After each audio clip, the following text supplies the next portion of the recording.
Steve Gordon, also known as RDQLUS Creative, is an independent creative director and branding identity expert that works with companies to help tell their stories, craft their identities and logo systems, and guide them through the process of using it all together.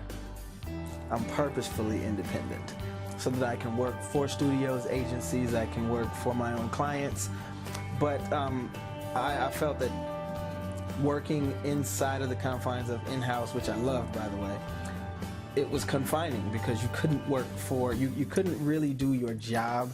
You had to do your job according to the rhetoric of the company, the plan that they had, marketing, your bosses.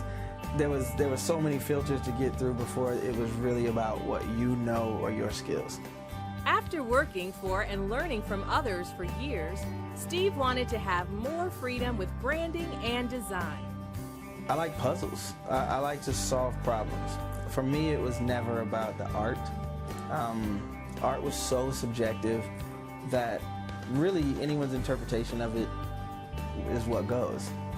You know, what you see in something, what I see in something, what others see in something, you can't really be wrong about that, so there's no solution in that. It's a discussion, you can communicate about it, but there's no solution. I was more interested in solving a problem, and that's where design comes in. Design solves an equation.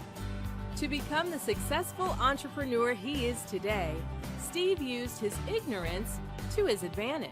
I was not groomed for this. I grew up in North Omaha.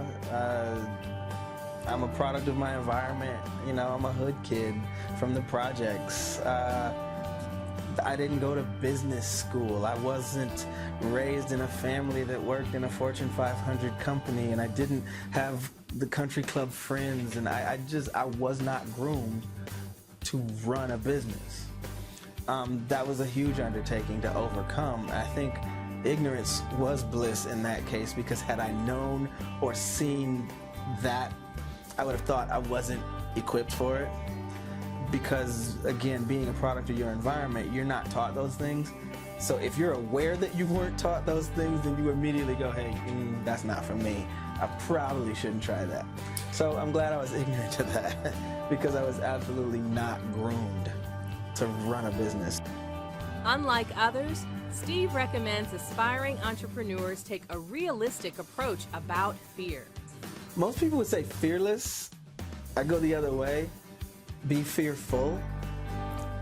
Because again, that lets you know where the risk is. It's a respect thing. It's not being scared, but I think having a healthy dose of fear causes you to survive. Being fearless can be equated to being foolish also. And I think that's the wrong way to think about it.